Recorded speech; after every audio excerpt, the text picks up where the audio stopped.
Bonjour à tous et bienvenue dans cet épisode 43 de la podcast de Good Manufacturing Podcast. Alors aujourd'hui, nous allons parler en tête-à-tête avec Mélanie du pilotage. Parce que Mélanie a pas mal d'expérience à nous partager sur sa carrière en tant que pilote. Là, tu me mets la pression là. Ouais, pas de pression. De toute façon, voilà, tout le monde a déjà, beaucoup de personnes ont assisté à des pilotages réussis, des pilotages ratés. Donc de toute façon, à mon avis, personne n'attend rien, mais tout le monde entend quelque chose. Alors, comment ça va aujourd'hui, Mélanie ? Ça va bien. Bientôt le week-end, c'est cool. Et j'ai l'impression qu'il fait relativement beau chez moi. Donc ouais, voilà. C'est pareil, il fait chaud là. Le retour du beau temps. C'est quoi ce que t'appelles il fait chaud ? Parce que moi, il fait 3-4 degrés, je pense. Ah, il fait une dizaine de degrés peut-être. Alors, on va rentrer dans le vif du sujet immédiatement. Donc le pilotage, qu'est-ce que c'est d'ailleurs le pilotage, Mélanie ? Le pilotage, comment on pourrait dire ? Pilotage, c'est tu me poses une question piège. En fait, j'avais pas pensé à cette question-là. Ce que je dis toujours avec le pilotage, c'est toujours rendre visible ce qui est invisible. Oui. Et ça sert à faire avancer un processus. En fait, ça sert à rendre compte de la performance et l'avancée du processus que tu pilotes en débloquant et en regardant les points clés pour savoir comment est-ce que ça va dans ce processus et est-ce qu'il y a des points bloquants et lever les points bloquants. Alors ça doit être rapide, ça doit être vraiment tourné vers l'action et pas sur l'explication. Je sais pas si tu veux rajouter quelque chose, Mélanie. Si, c'est ce que je te disais avant qu'on commence. Avant de travailler avec l'Académie de la qualité efficace, moi j'étais une sceptique du pilotage parce que je pense que j'ai jamais réussi à participer à des pilotages qui fonctionnent ou moi-même, personnellement, je n'ai jamais réussi à mettre un pilotage qui fonctionne. Donc voilà. Et encore maintenant ? Non, avant que je travaille pour l'Académie de la qualité efficace. Mais j'avais pas tous les trucs et toutes les méthodes pour avoir un pilotage efficace. Et aussi, en fait, comme tu disais, je pense il y a une question de mindset aussi et de qu'est-ce que t'attends de ton pilotage. Parce que si c'est juste pour dire, entre guillemets, compter les morts et dire, oui, celui-là, je sais, j'ai pas fait, je suis en retard, je suis désolé, mais j'ai un tel qui m'a appelé et j'ai pas pu le faire et j'ai une autre urgence, enfin voilà. Ça, c'est typiquement un des trucs qui fait que ton pilotage, il marche pas. Quand t'es là dans la justification et pas dans l'action. Exactement, ouais. Ça, c'est la première chose. Et après, je pense que ce qui est aussi important dans le pilotage, et je pense que c'est pour ça que quand j'ai essayé de le faire de moi-même, j'arrivais pas à le faire. En fait, s'il y a un élément que tu disais très important, c'est la charge visible et la charge invisible. En fait, il faut se dire que ton point de pilotage, il est là aussi pour savoir ce que tu vas faire dans les 2 jours, dans la semaine, suivant ce que tu pilotes, mais aussi savoir ce que tu es capable de faire. Se poser aussi la question de la charge capacité. Voilà, la charge capacité. Et c'est pas doux de dire oui, j'ai 20 devs à traiter. Qui c'est qui va les traiter, dans quelle ordre on les traite, mais c'est j'ai 20 devs à traiter sur la semaine, est-ce que je suis capable de traiter ces 20 devs et qu'est-ce que je fais si je suis pas capable de traiter ces 20 devs. Et je trouve que c'est ça qui est aussi hyper important dans le pilotage, c'est ce côté de se dire je fais le point régulièrement et j'ai un seuil d'alerte qui dit attention là, mon sujet il dérive, mon processus il est plus sous contrôle, il faut qu'on agisse et pas juste demander aux gens oui t'as 20 devs, tu les finis pour quand quoi. Ça c'est très intéressant ce que tu es en train de dire. Donc là tu touches du doigt, je pense, la première définition de ce que c'est un indicateur, parce que sans vraiment lancer le mot, c'est ce que t'as un peu touché du doigt. Donc c'est un chiffre finalement qui va te permettre de dire ah ça y est ce qui va te permettre de dire c'est sous contrôle, ou ah on est en train de dériver, ou oh merde on a tout lâché quoi. Et finalement, le gros problème, je sais pas si tu es d'accord avec moi, mais l'un des gros problèmes des indicateurs, c'est il y en a beaucoup et régulièrement, finalement, les indicateurs, on les a mis en place, mais finalement quand il passe au rouge, il passe au rouge et on sait pas très bien quoi faire, quoi. Ouais, On n'a pas une réponse programmée. Je sais pas ce que tu vois. Moi, j'ai vécu des points de pilotage où en fait, t'alignes rouge sur rouge. Donc, qu'est-ce que tu vas faire quand t'alignes rouge sur rouge? Quand t'as des indicateurs. Après, quand je disais, voilà, la difficulté que j'ai eue aussi de mettre en place des points de pilotage, finalement, quand j'étais responsable à QUP, ma difficulté aussi, c'est que j'ai pas fait ce travail de se dire quelle est ma capacité quotidienne, hebdo, et quand est-ce que j'alerte que je suis pas capable de traiter. Parce que j'ai quelqu'un qui est en vacances, parce que à ce moment-là, on a eu un pic d'activité, on reçoit, je sais pas moi, 20 réclamations d'un coup, alors que d'habitude on en reçoit que 5 par jour. Et c'est ça que moi je pense que j'ai pas pris le temps de définir, de faire pour avoir un pilotage efficace en disant quand est-ce que je me dis ça passe plus. Pas juste dire t'as fait quoi pour aujourd'hui, c'est quoi ton point de blocage. Et je trouve ça hyper important. Et un autre exemple aussi, je me suis rendu compte là, quand tu me dis t'as préparé, je me suis un peu penchée dans mes souvenirs et dans mes expériences passées. Je me rendais compte qu'en fait qu'on passait 30 à 40 minutes par jour à piloter les lots en Libé. Et en fait, on faisait pas du pilotage, on faisait de la coordination. Parce qu'on disait le sécu il sort quand, les dossiers qui sait quand est-ce qu'ils sont finis et tout ça, est-ce qu'on est coordonné et tout ça pour derrière après savoir quel lot on allait libérer et faire après le suivi, enfin l'info client, voilà. Et en fait, c'est la gestion des urgences, quoi. Voilà, c'était plus une gestion des urgences et on était dans le quotidien des gestions des urgences et en fait, on pilotait pas, on coordonnait. Et je pense que la nuance, elle est importante aussi, et qu'en fait, dans le pilotage, on aurait pu se dire voilà, cette semaine, on est capable de libérer X lots. Donc voilà, où on a prévu X lots. Est-ce que vous avez tous la capacité d'y arriver? Parce que finalement, dans le sujet du Libé, en plus, il y a la prod qui intervient dans les dossiers de l'eau, dans les devs, la Q qui intervient dans les dossiers de l'eau, dans les devs. Il y a aussi le CQ qui est concerné. Enfin voilà, et ça fait quand même pas mal de choses. Et que finalement, on n'a jamais abordé le pilotage en disant voilà ce que je dois faire. Est-ce que je suis capable de le faire? C'était juste dans 2 jours le CQ il a terminé ses campagnes. Est-ce que tes dossiers sont prêts? Alors c'est une bonne transition également vers la seconde partie de ce qui est important dans le pilotage. Effectivement, c'est de gérer les interfaces entre les différents services et même juste tout simplement les différentes personnes. Parce qu'effectivement, c'est quelque chose qui arrive rarement, enfin qui est surtout ce à quoi sert le pilotage finalement, c'est de signaler que quelqu'un attend. Ouais, c'est vrai. Et ça, finalement, ça arrive. En fait, c'est quasiment une des sources de retard majeures de tout. En fait, au final, c'est que quelqu'un attend sur quelqu'un et le quelqu'un sait pas. Et donc en fait et finalement le fait qu'il sache pas que quelqu'un attend sur lui, c'est ça qui va mettre en retard un petit peu tout.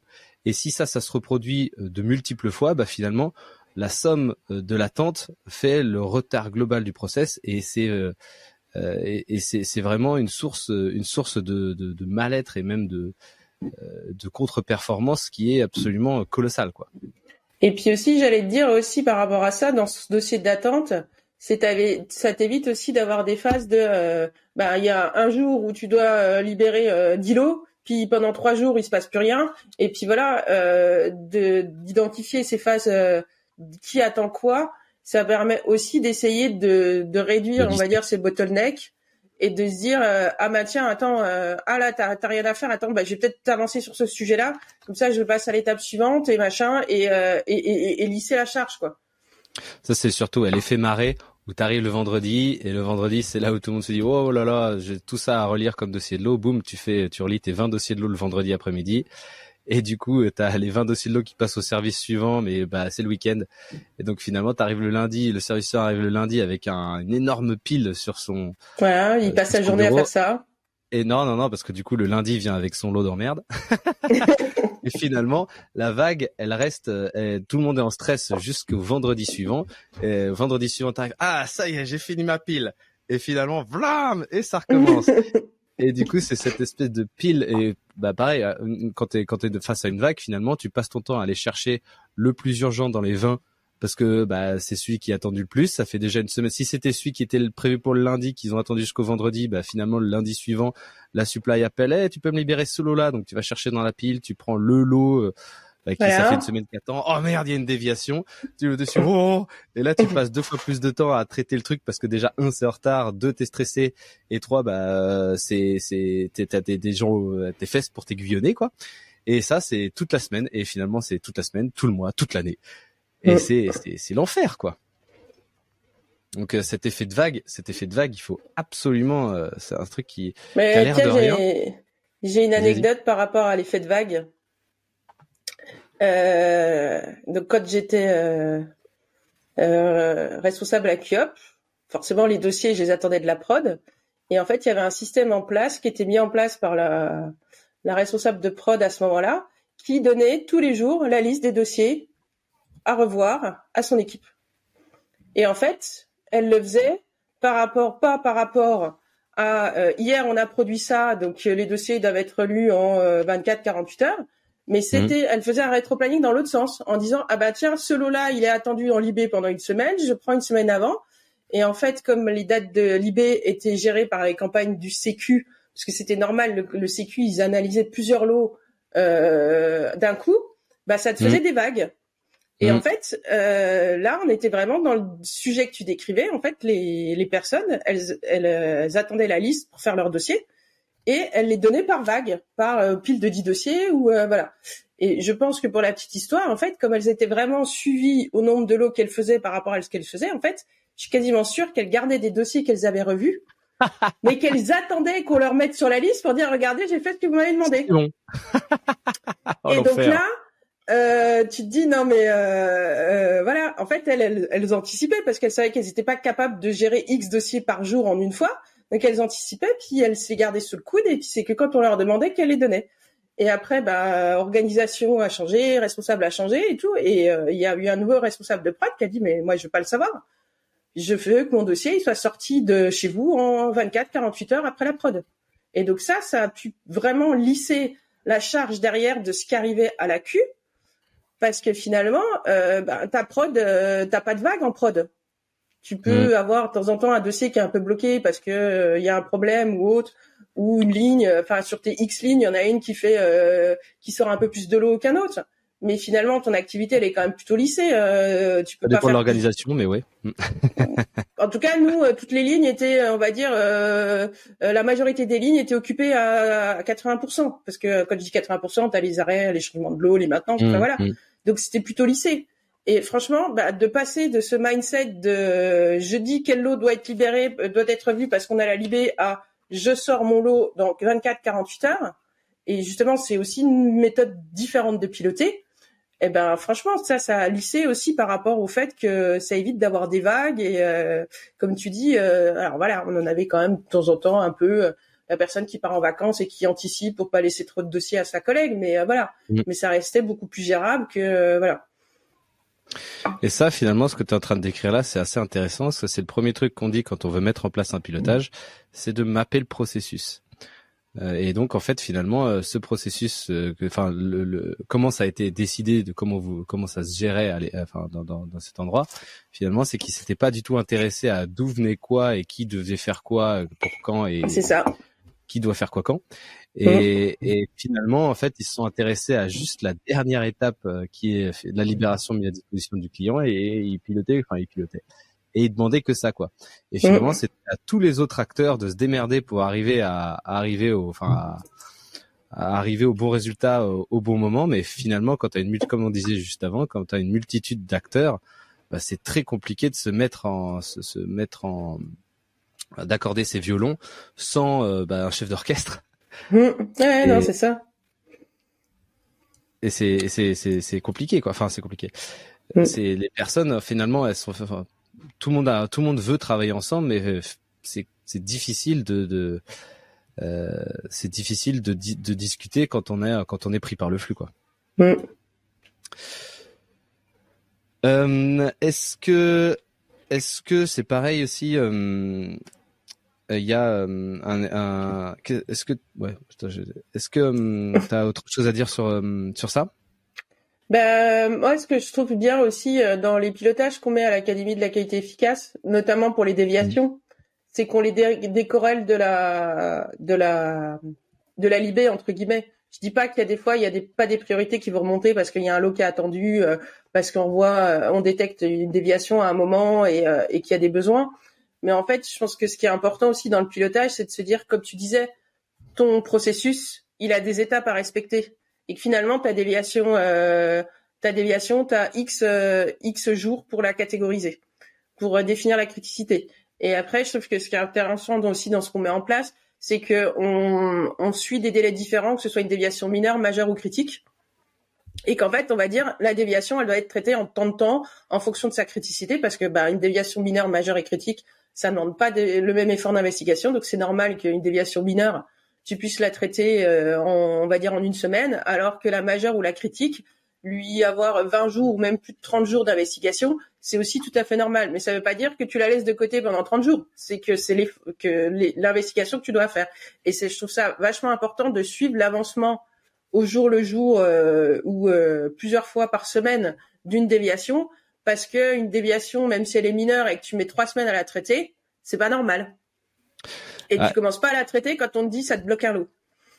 Voilà, et c'est là finalement la matérialisation de cette phrase, rendre visible ce qui est invisible, parce qu'en fait tout ce que tu es en train de me dire là, quand tu me dis là ça, personne le demande, du coup personne s'en occupe, et ça reste invisible jusqu'au moment où ça devient visible, c'est-à-dire que le problème, ta déviation, ta capa, ton change control ou ta libération, et quelqu'un dise dring dring dring, il me faut le truc, et bien du coup c'est là où c'est visible, mais finalement c'est trop tard là. Et donc rendre visible ce qui est invisible, c'est en fait tu rends visible toutes tes étapes dont personne s'en occupe. Personne n'en a rien à faire parce que c'est pas demandé. En fait finalement le pilotage, il va demander tout à tout le monde, enfin pas tout à tout le monde tout le temps, mais il va demander ce qu'il faut demander au moment où il faut le demander et être sûr que c'est sous contrôle. Donc c'est une composante essentielle du pilotage, c'est donner suffisamment de visibilité aux personnes pour qu'ils puissent anticiper leur charge. Et ça, t'as totalement raison. Oui. J'ai envie de te dire aussi par rapport à ça, c'est que souvent tu vas te focaliser sur les déviations liées au lot et tu vas mettre de côté les autres. Et donc là, si tu pilotes correctement, en fait, tu fais pas la différence. Tu traites tes déviations en disant celle-là au bout d'une semaine je dois être à telle étape, au bout de 15 jours je dois être à telle étape, au bout de 3 semaines je dois être à telle étape. Et en fait, t'as pas non plus ton flux tiré de libération qui te désorganise le truc et qui te dit attends j'ai besoin de celle-là avant de celle-là. Non, attends, moi une déviation, c'est pas parce qu'elle est pas liée au lot qu'elle est pas tout aussi critique ou tout aussi importante ou qu'il y a pas des choses à gérer et qu'il faut que je la mette de côté pour me focaliser sur les sujets de libération du lot. Donc je pense que c'est aussi ça qui est important, comme tu disais, au pilotage, parce que la charge invisible, ça peut être aussi tous les petits sujets annexes qu'on a à traiter et qui sont pas moins attendus parce que ça bloque pas un lot ou parce que ça bloque pas un service à l'étape d'après, quoi. Ça, donc c'est finalement quand tu pilotes correctement, ça tue l'urgence, quoi. C'est-à-dire que l'urgence c'est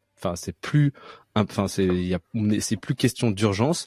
Finalement, chez chaque tâche, chaque décomposition du processus a un temps et c'est suivi, tout est suivi et si tous les temps sont respectés, finalement, t'es ultra répétable et cette répétabilité, finalement, elle sert à tout le monde dans toute l'organisation. Pour dire il y a une déviation, elle sera traitée dans 30 jours, donc tu le sais, quoi. Pareil, un lot, quand il sort de production, il est relu en 2 jours, il est libéré il est transmis à la Q dans les 3 jours, etc. Et donc finalement ça se mesure également, toutes ces données, et tu peux après travailler sur la variabilité de chaque étape et pour réduire au maximum cette variabilité de chaque étape. Et c'est cette variabilité qui va finir par créer l'urgence, quoi. Et en fait, j'ai envie de te dire, c'est que si tu as mappé correctement ton processus, tu vas aussi avoir des points d'alerte. Comme tu dis, ton dossier de lot, il doit être revu en 24 heures, 48 heures. Enfin voilà, tu définis en fonction de la complexité de ton process, voilà. Mais en fait, tu te dis, tiens, ce dossier-là, il est pas à l'étape où il doit être. C'est qu'il y a quelque chose qui ne va pas, il y a un point de blocage. Et là, tu vas pouvoir aller te pencher sur ce sujet-là, plutôt que de courir après les urgences, quoi. Et tu vas être beaucoup plus réactif. Tu vas pas te dire mince, au moment où je dois libérer que mon dossier il a déjà 2 semaines, je me rends compte qu'il y a un problème. Non, mon dossier, il doit passer à tel endroit, à tel moment. S'il n'est pas à ce time pot-là, il y a un problème et on se préoccupe tout de suite. Et c'est ça aussi piloter. C'est identifier quand il y a des choses qui passent pas les étapes au moment où elles doivent le passer. Bah, c'est exactement comme ce qu'on dit sur les signaux faibles finalement. Hein. Quand tu pilotes l'ensemble de quand tu as mappé et que tu as défini tes étapes critiques, et ben en fait tu vas finalement détecter un signal faible qui peut générer plus tard un retard. Et en fait, en regardant tous ces signaux faibles tout au long du process, et en les réglant au fur et à mesure, tu vas t'assurer que l'ensemble de ton process sera à l'heure, Et du coup, avant finalement des retards, quoi. Juste pour dire à ce stade, il faut savoir qu'on a publié une newsletter. Donc, si vous n'êtes pas abonné à la newsletter, abonnez-vous. C'est super, c'est super intéressant. Donc, on a écrit une première newsletter le mois dernier sur comment mettre en place un pilotage. Et la semaine prochaine, on sortira le numéro 2 sur comment piloter activement son processus. Alors, on en a parlé au début de cet épisode, les indicateurs. Alors, est-ce que t'avais l'air d'avoir pas mal de choses à dire sur les indicateurs? En fait, déjà, faut faire attention, on va dire, à l'indicateur pastèque. Qu'est-ce que c'est l'indicateur pastèque? C'est que à l'extérieur il est vert, à l'intérieur il est rouge. Donc il faut bien définir son indicateur pour vraiment avoir une alerte quand le processus y dérive. Voilà. Après, autre sujet, faut faire attention. Moi, j'ai vécu des points de pilotage comme ça, où c'était les points quotidiens avec la prod, où en fait ils alignaient rouge sur rouge. Tu vois, ils disaient premier truc, on est en retard. Premier truc, on n'a pas fait. Premier truc, on a machin. Et ça, c'est aussi démoralisant. Il faut se dire que vos indicateurs, il faut les faire vivre. En fait, alors oui, c'est pas normal d'avoir tout le temps du rouge, mais peut-être que votre indicateur il est pertinent, mais la limite que vous avez fixée est pas pertinente. Je dis pas que l'objectif c'est de tomber dans l'indicateur pastèque et que tout soit vert. Mais en fait, vos indicateurs de pilotage, il est là pour vous alerter, j'ai un problème et qu'est-ce qu'il faut que je traite. Donc voilà. Et si vous sortez que du rouge, c'est démoralisant et en fait les gens ils vont pas agir parce que de toute façon ils disent ça sert à rien, on est dans le rouge tout le temps. Donc voilà. Ça c'est le deuxième élément sur les indicateurs et en fait je pense qu'il faut faire la différence entre les indicateurs de performance et les indicateurs de pilotage. L'indicateur par exemple de quoi? L'indicateur de performance, ça va être par exemple le temps de délai moyen de ma déviation. Ça va être une manière de dire est-ce que je respecte mon processus ou pas en moyenne, combien de temps je mets pour traiter mes devs. Mais ça, finalement, en pilotant, ça va être compliqué de dire ah tiens, j'ai dépassé de 3 jours mon temps médian et qu'est-ce que je fais. Par contre, un indicateur de pilotage, ça va être le nombre de devs en backlog. De se dire je dois pas plus avoir de quoi? Ou en cours. Ou en cours. Ça peut être en cours ou en backlog. Mais voilà, mais un exemple de se dire, je dois pas avoir plus de X devs en backlog. Et il faut accepter aussi qu'on peut avoir des devs en backlog. Parce que finalement, clôturer une déviation en 30 jours, c'est une cible. Et c'est là où c'est important de définir la limite. De se dire, oui, par exemple, dans mon service, j'ai X déviations par semaine. Donc, je veux pas plus de 2 déviations en backlog. Et j'alerte quand quand j'ai le chiffre qui augmente, ou pareil pour l'encours. Ça peut marcher aussi, de se dire voilà. Et donc c'est ça la différence entre pilotage et performance. Et ouais, après moi je trouve que ça peut être quand même pas mal lié. Moi je trouve que chaque indicateur que tu as, il doit être lié à une action, c'est-à-dire que tu vois, tu l'as dépassé ou ça commence à dériver, tu sais comment agir dessus. Et ça c'est trop important. C'est comment agir sur cet indicateur pour le faire revenir au vert.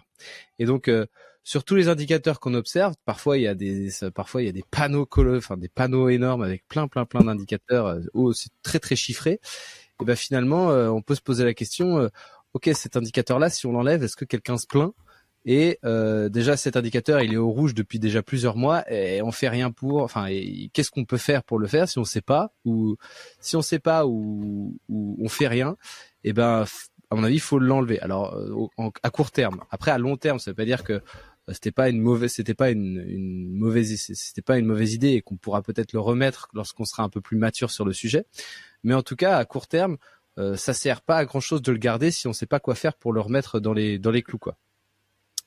Et c'est pas et tout ça en fait ça doit être prédéfini. Une fois qu'on a mappé le processus, on a regardé les étapes critiques et on sait finalement avec le recul, avec les extractions, quelle est notre performance sur le sujet. Eh bien c'est ça qui va nous permettre d'établir des limites pour chacun de ces indicateurs, pour voir où est-ce qu'on en est par rapport à l'habitude, par rapport à l'habituel, et vers où est-ce qu'on dérive, et ensuite voilà, qu'est-ce qu'on met en place si jamais on dérive par rapport à cette habitude. C'est-à-dire que on sait par rapport à notre processus et notre assis, le qui fait quoi quand, où est-ce que ça a merdé et pourquoi ça a merdé, et du coup on peut savoir qu'est-ce qu'il faut faire pour remettre la performance, c'est pas la performance, mais pour remettre le sujet sous contrôle, le processus sous contrôle. Voilà, le processus sous contrôle, exactement. Et après, effectivement, comme tu disais, il y a c'est un autre sujet après d'améliorer le processus.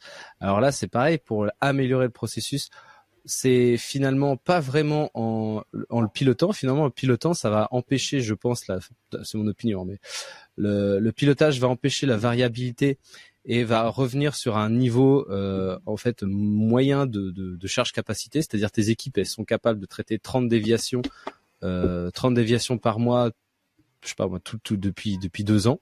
Et ben finalement, ce que ça va faire, c'est que ça va diminuer au maximum la variabilité de ça, quoi. Et après, si tu veux améliorer ton processus, c'est là où il faut mettre en place des méthodes de traitement différentes. Il faut alléger par exemple la revue, faut mettre en place des méthodes d'investigation, et là en fait ou des méthodes d'aide à la décision, et là en fait tu vas pouvoir réduire le temps médian de chaque étape, et c'est comme ça que tu vas améliorer la performance de ton processus. Par contre, le pilotage, lui, il va diminuer la variabilité. C'est vrai. J'ai pondu à neuf. Non, rien à dire de plus. Faut pas se dire qu'avec ton pilotage, tu vas améliorer ton processus. Enfin, si, tu vas améliorer ton processus.